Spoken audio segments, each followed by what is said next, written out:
va être d'une clémence absolument scandaleuse, et ça, Maran le signale.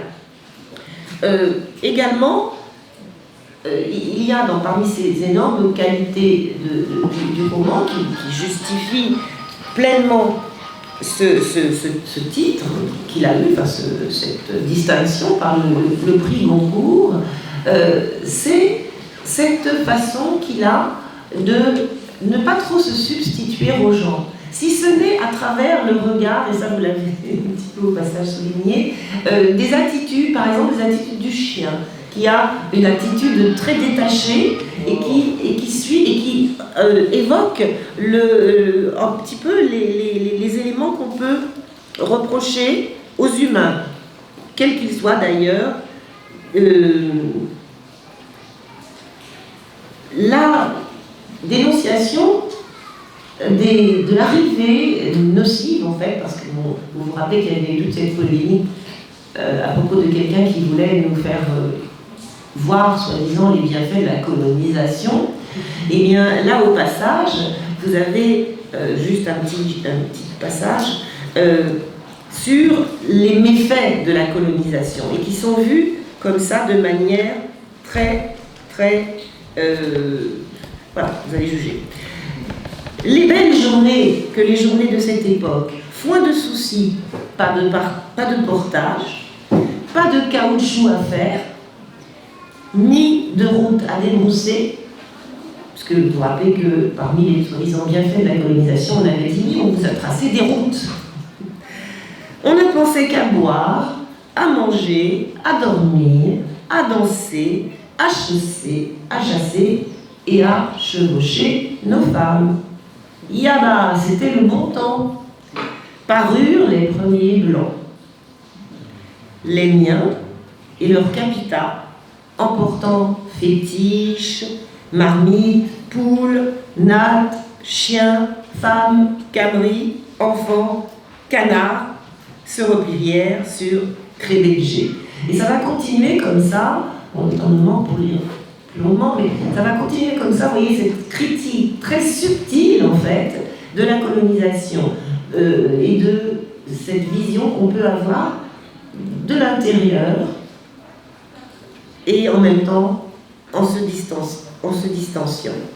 Voilà. Alors, je ne serai pas plus long parce que nous avions prévu de discuter un peu avec vous. Je crois que le temps est... Voilà. Il est 29, alors 1000 excuses, mais on a quand même quelques minutes pour vous, pour que vous exprimiez, que vous questionniez, que nous débattions un petit peu. C'est pourquoi j'ai tout écourté. Voilà. Alors, 5 minutes. Alors, 5 minutes. Qui est-ce qui veut...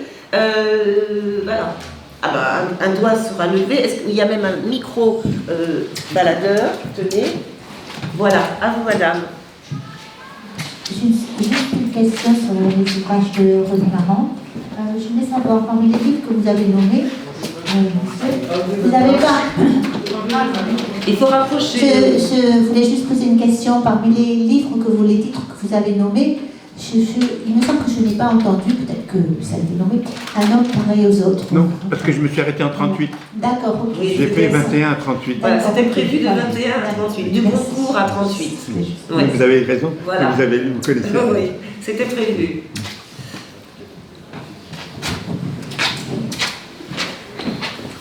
Merci à vous deux. J'ai une question et une info que je vous donnerai après. Je suis arrivé 5 minutes en retard. Est-ce que vous avez parlé, peut-être vous, monsieur, de ce statut très bizarre de Maran, administrateur, un noir de peau, mais en même temps du côté des blancs et oui, ça a été l'exposé de monsieur Maran, de monsieur Pénel, oui. Oui, mais peut-être au début. Enfin, oui, on a... Voilà. D'accord. Oui. Bon, dans ce cas, on en parlera. Bien sûr. Et sinon, je travaille à la Bibliothèque nationale et je voulais vous dire à tous que le 1er décembre, avec Bernard Michel, son petit-fils, vous êtes peut-être au courant, et je viendrai vous voir après pour ça, la BNF organise une soirée d'hommage, comme aujourd'hui, avec Barsac, les gens du concours, consacrés au centenaire. Voilà, donc vous êtes cordialement, c'est rentrée libre, comme toujours à la BNF, et vous êtes cordialement invités. Voilà, j'en ai profité. Merci, mais en effet, c'est... Il y a eu, pour dire la vérité. Je ne parle pas bien vous plaît, parce que vous avez Oui. expliqué, vous avez été peut-être un peu vite. Oui, j'étais pas... Bon, j'ai eu la chance de travailler avec la famille Marant l'année dernière pour préparer le centenaire avec eux, donc j'ai appris beaucoup de choses en vous écoutant que je ne savais pas. Et justement, ce que je ne comprends pas bien, c'est la différence de statut entre Eboué et Marant. Vous avez rapidement dit que Eboué était licencié, si j'ai bien compris, et que Marant ne l'était pas, et que donc ça l'avait mis dans des positions subalternes dans ses fonctions coloniales. Donc si vous pouviez nous expliquer un tout petit peu mieux, parce que vous n'avez pas mentionné, mais Marant et Eboué ont été très amis, et Eboué a beaucoup soutenu Marant et l'a souvent aidé. Merci.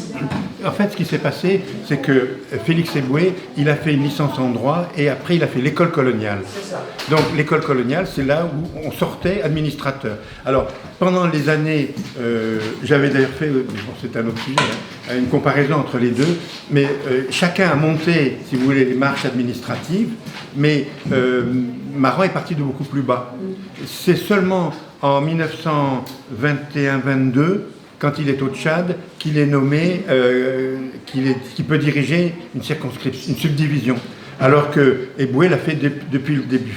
Et ça venait de leur formation respective. Si je peux me permettre, dans la fonction publique, dans l'administration, au départ, effectivement, on est recruté soit sur concours, soit à partir des diplômes. Et quand on n'a pas au départ le diplôme pour exercer, pour être dans parce qu'il y a ce qu'on appelle les échelons, etc., c'est très strict. Et voilà, si on n'a pas au départ le diplôme, on peut d'ailleurs être faisant fonction. On n'aura pas le titre. On n'aura pas voilà. Mais voilà, c'est encore valable aujourd'hui. Alors il peut y avoir des dérogations, etc. Mais a priori, ça n'a pas été le cas, parce qu'il peut y avoir aussi des pistons, hein, il peut y avoir du favoritisme, mais ça n'a pas été le cas pour Marant, a priori.